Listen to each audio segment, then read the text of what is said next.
Thousands of people have rallied in Melbourne and Sydney to demand the federal government closes offshore refugee camps. Pressure is growing to bring asylum seekers to Australia after last week's Wentworth by-election shifted the balance of power in Parliament. Karen Percy reports.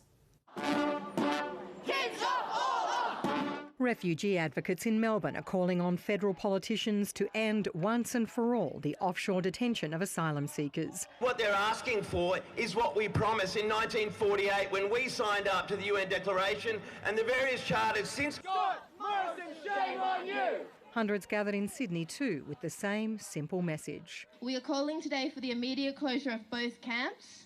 Kids off, everyone off, no one left behind. Advocacy groups have long complained they're unable to check on detainees because of government restrictions. Today, they hooked up via phone. The kids are the citizens of the world and they should not be imprisoned by whatever means. From Manus Island too came a direct plea. After 5 years of punishment, the time has come that we need action instead of talk. We need to move away from this state of limbo.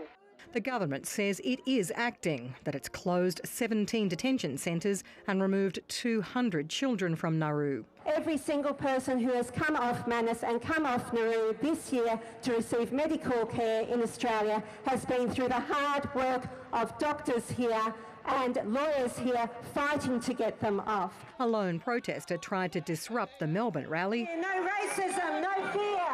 Refugees are welcome here. But he was quickly taken away by police. The Prime Minister says an additional 20 children were taken out of detention in the past 4 to 6 weeks. The way to deal with these issues is not to showboat or grandstand. It's to deal with things compassionately based on medical advice and to work carefully through the program.